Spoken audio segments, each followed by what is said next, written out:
Welcome friends. एक बार पुनः आप सभी का स्वागत है हमारे ऑनलाइन प्लेटफॉर्म एमपीएस मोटिवेटर्स पर। Myself Mukesh Kumar Pandey. Well friends, आज के सेशन में एमपीएस मोटिवेटर्स के थ्रू हम लेकर के हाजिर हैं। जैसा कि हमने बोर्ड पर भी लिखा हुआ है, बीपीएससी प्रधान शिक्षक परीक्षा 2024 एवं बिहार बोर्ड के द्वारा आयोजित होने वाली सक्षमता परीक्षा सेकेंड 2024 में भी होने वाली है। इन दोनों परीक्षाओं के लिए आज के सेशन में लैंग्वेज इंग्लिश ग्रामर से हमारा क्वेश्चंस रहेंगे और इंग्लिश ग्रामर में हम देखेंगे 10 to 15 sentences fill in the blanks. ये ऐसे प्रश्न होते हैं जो इन दोनों परीक्षाओं के एडिशन, इन दोनों परीक्षाओं के अतिरिक्त अन्य कई प्रकार के कॉम्पिटिटिव एग्जाम्स में भी पूछे जाते हैं। लैंग्वेज पेपर ग्रामर से फिल इन दी ब्लैंक्स का जो क्वेश्चंस होते हैं वो बहुत इंपॉर्टेंट होते हैं। अनेकों प्रकार के प्रतियोगिता परीक्षाओं में पूछे जाते हैं। बेसिकली हमने यहाँ पर दो परीक्षाओं का चर्चा किया है, बीपीएससी द्वारा आयोजित होने वाली प्रधान शिक्षक परीक्षा 2024 एवं सक्षमता परीक्षा। तो आइए आज की शुरुआत करते हैं इंग्लिश ग्रामर के कुछ सेंटेंसेज जिसको हम फिल इन दी ब्लैंक्स करेंगे। जैसा कि मैंने बोर्ड पर लिखा भी है, fill in the blanks with suitable words. Suitable words के द्वारा फिल इन दी ब्लैंक्स करेंगे, उसी पर आज का हमारा फोकस रहेगा, आज का हमारा सेशन रहेगा। आगे बढ़ने से पहले एक बार गुजारिश है आप सभी फ्रेंड्स, सभी व्यूअर्स से, जिन्होंने अभी तक हमारे चैनल से नहीं जुड़े हैं, जुड़िए हमारे चैनल से, सब्सक्राइब कीजिए हमारा चैनल एमपीएस मोटिवेटर्स और बने रहिए हमारे साथ। तरह तरह के प्रतियोगिता परीक्षाओं के समाधान के लिए अथवा आपके एकेडमिक एग्जाम 10+2 अथवा मैट्रिकुलेशन बोर्ड सभी प्रकार के एग्जाम के लिए। तो चलिए आज की शुरुआत करते हैं लैंग्वेज पेपर इंग्लिश ग्रामर के fill in the blanks. Well friends, now look on the board. There are 5 sentences, 5 वाक्य जिसमें मैंने फिल इन द ब्लैंक्स करने के लिए लिखे हैं। And there are no options, इसमें कोई ऑप्शंस नहीं दिया हुआ है। आपके एग्जाम्स में ऑप्शंस रहते हैं but here is no any option, यहाँ कोई ऑप्शन नहीं है। तो चलिए शुरुआत करते हैं, देखते हैं फर्स्ट सेंटेंस क्या लिखा हुआ है। आई केम डैश ए रेड कार। इसमें अगर फिलअप करने की जहां तक हम सोच रहे हैं तो आप जरा सा सेंटेंस पर फोकस करेंगे, सेंटेंस पर देखेंगे। रेड कार, ओनली कार नहीं लिखा हुआ है, रेड कार लिखा हुआ है। आई केम डैश ए रेड कार। यहां पर अगर हम फिल इन दी ब्लैंक्स करेंगे तो जो करेक्ट हमारा जो ऑप्शन होगा इन होगा। आई केम इन ए रेड कार। यहां बाई का प्रयोग नहीं करेंगे क्योंकि यहां पर कार जो है उसके पहले एडजेक्टिव लगा हुआ है। तो जब इस प्रकार के सेंटेंसेस आपके सामने रहेंगे कि नाउन के पहले कोई एडजेक्टिव आ गया है तो वहां जब हम प्रीपोजिशन का प्रयोग करेंगे तो वहां पर बाई नहीं करेंगे। लेकिन अगर सेकंड सेंटेंस पर हम फोकस करते हैं, सेकंड सेंटेंस पर अगर आप ध्यान देते हैं तो आपको मालूम चलेगा कि यहां पर जो प्रीपोजिशन फिलअप होगा उसमें बाई आएगा। यू गो बाई कार, आप कार से जाते हैं। लेकिन अगर फर्स्ट सेंटेंस पर देखा जाए, आई केम इन ए रेड कार, मैं एक लाल कार से आया, तो यहां पर उस कार की विशेषता बताई जाती है। आप अगर यहां से रेड को रिमूव कर देते हैं तो रेड जैसे ही यहां से रिमूव होगा फिर यहां पर बाई का प्रयोग हो जाएगा। आई केम बाई कार, मैं कार से आया। लेकिन आई केम इन ए रेड कार, अगर ऐसा सेंटेंस मिले तो इन वहां पर करेक्ट है, सही है। तो ध्यान देना होगा फिल इन दी ब्लैंक्स के लिए। नाउन के पहले अगर एडजेक्टिव आ जाता है तो वहां पर बाई का प्रयोग नहीं करेंगे यातायात के साधन के साथ, वहां पर प्रीपोजिशंस बदल जाएगा, बाई के बदले इन का प्रयोग करेंगे। आई केम इन ए रेड कार। चलिए आगे बढ़ते हैं, सेंटेंस नंबर 3 पर देखते हैं। ही पेड डैश चेक। यहां पर जो करेक्ट ऑप्शंस होगा वो बाई होगा। ही पेड बाई चेक, उसने चेक के द्वारा पेड किया, चेक के द्वारा कोई पैसा दिया, कोई चेक दिया, जो चेक है उसको वो दिया, जहां पर राइट आंसर बाई होगा। Now sentence number 4, I have no objection dash it. Objection के बाद अक्सर यहाँ टू का प्रयोग किया जाता है। I have no objection to it, मुझे इससे कोई ऑब्जेक्शन नहीं है, मुझे कोई आपत्ति नहीं है। So right answer two. Now the sentence number 5, they are lying dash bed, वे लोग बिछावन पर लेटे हुए हैं। सो राइट ऑप्शन होगा in. They are laying in bed, वे लोग बिछावन पर लेटे हुए हैं। इन का प्रयोग करेंगे, ऑन का प्रयोग नहीं होगा। यहां पर ऑन का प्रयोग करेंगे तो गलत हो जाएगा। They are laying in bed. आप देख सकते हैं ये पांचों सेंटेंसेज में प्रीपोजिशंस का प्रयोग हुआ है। From sentence number 1 to sentence number 5 ये पांचों सेंटेंसेज में प्रीपोजिशंस का प्रयोग हुआ है, जो एकदम से इंपॉर्टेंट सेंटेंसेज हैं। और इस प्रकार के सेंटेंसेज आपके एग्जाम में आने की प्रबल पॉसिबिलिटी होती है, बहुत ज़्यादा संभावना होती है कि इस प्रकार के सेंटेंसेज आपके एग्जाम में निश्चित रूप से आ सकते हैं। सो वेल फ्रेंड्स, आगे बढ़ते हैं, चलते हैं sentence number 6। So well friends, now the sentence number 6 to 10।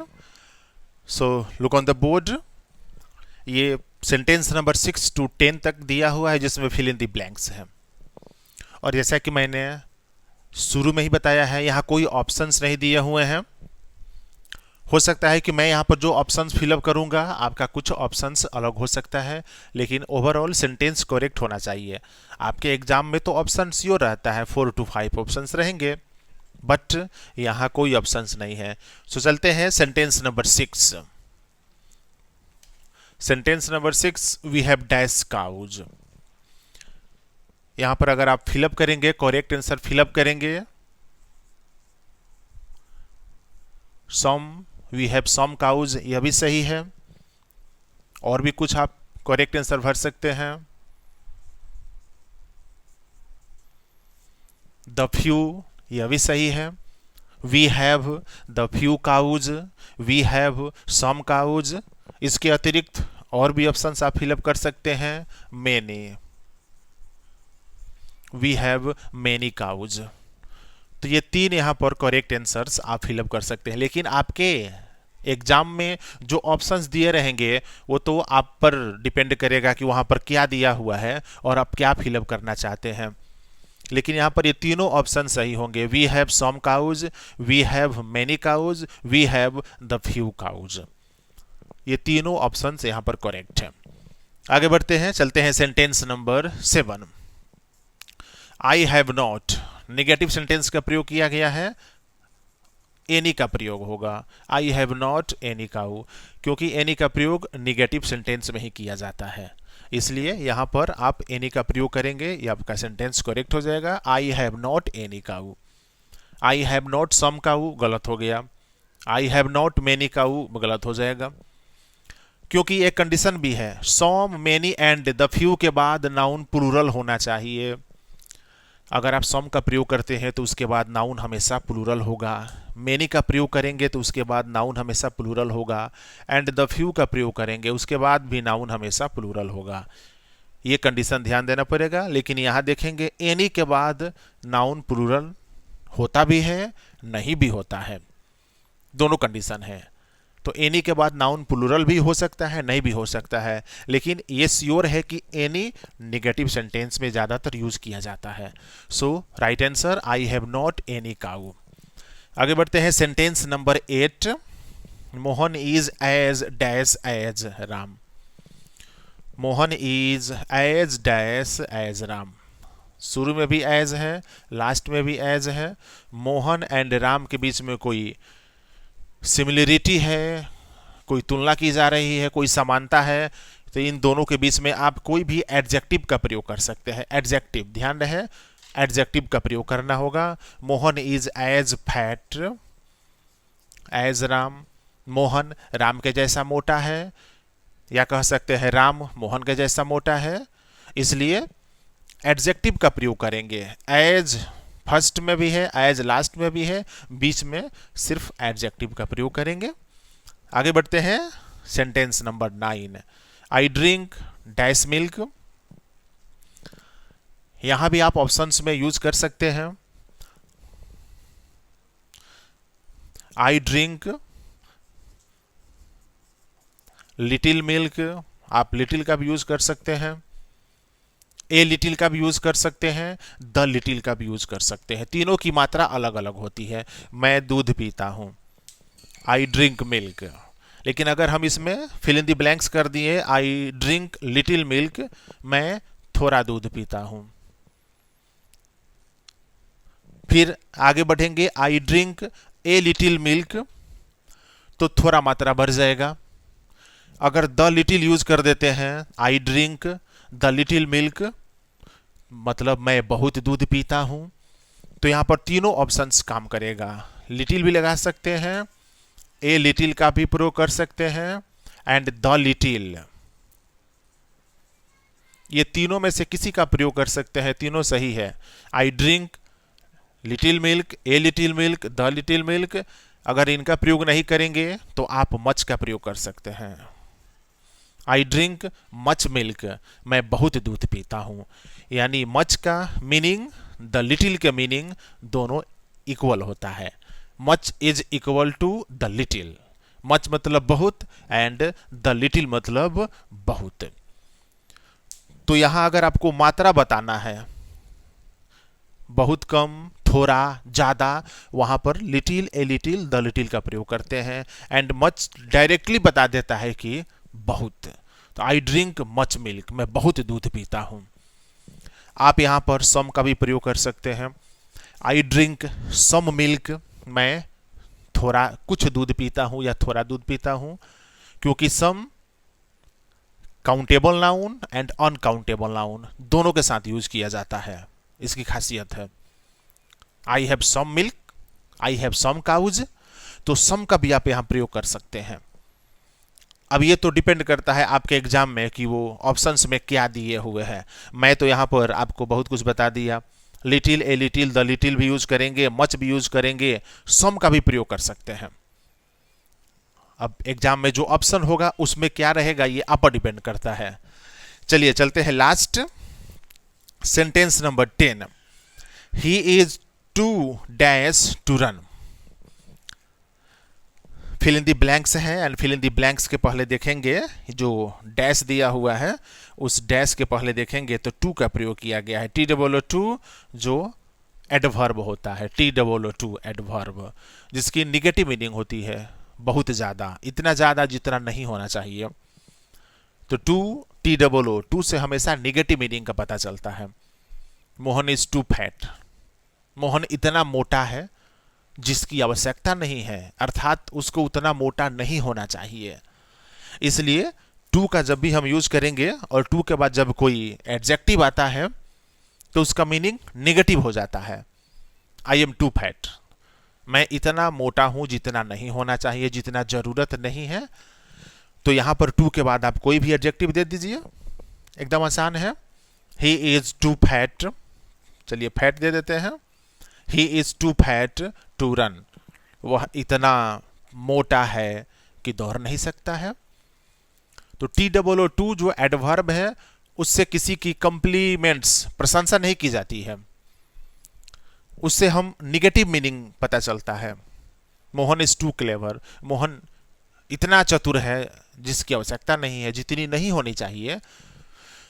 तो यहां पर जो लास्ट सेंटेंस है ही इज टू फैट, तो टू के बाद एडजेक्टिव आता है। आप इसमें से कोई भी एडजेक्टिव दे सकते हैं अपने सेंटेंस के चॉइस के अनुसार। He is too fat to run, he is too lazy to run, he is too weak to run. तो मैंने फैट लगाया, आप लेजी भी लगा सकते हैं, आप वीक भी लगा सकते हैं। एडजेक्टिव होना चाहिए, ये हमारे कहने का मतलब है। सो फ्रेंड्स, ये 10 सेंटेंसेज ये हर एक प्रकार के प्रतियोगिता परीक्षाओं के लिए रामबाण है, पैनेसिया है। आप ये ना समझे कि मैंने सिर्फ यहाँ पर 2 परीक्षाओं का जिक्र कर दिया है, नहीं नहीं, ये अनेकों प्रकार के एग्जाम्स में आपके लिए रामबाण है। इस प्रकार के सेंटेंसेस का प्रैक्टिस कीजिए, फिल इन दी ब्लैंक्स कीजिए, और निश्चित रूप से मुझे आशा है कि आपके आने वाली कोई भी कॉम्पिटिटिव एग्जाम्स एकदम आप उसमें सफल होंगे। MPS मोटिवेटर्स के थ्रू इस प्रकार के इनुमेरेबल, अनगिनत sentences, fill in the blanks आपके सामने आते रहेंगे टाइम टू टाइम। तो जुड़िए हमारे चैनल के साथ, घर बैठे अपनी तैयारी को और स्ट्रॉन्ग कीजिए एमपीएस मोटिवेटर्स के माध्यम से। आज का वीडियोस अगर आपको अच्छा लगे तो इसको निश्चित रूप से इसको लाइक कीजिए, अपने ग्रुप्स में, अपने फ्रेंड्स सर्किल में शेयर कीजिए, हमें पॉजिटिव कमेंट्स कीजिए। मिलते हैं नेक्स्ट सेशन में इस तरह के कुछ और इंपॉर्टेंट एग्जाम्पल्स के साथ। देखते रहिए MPS motivators. Thank you very much.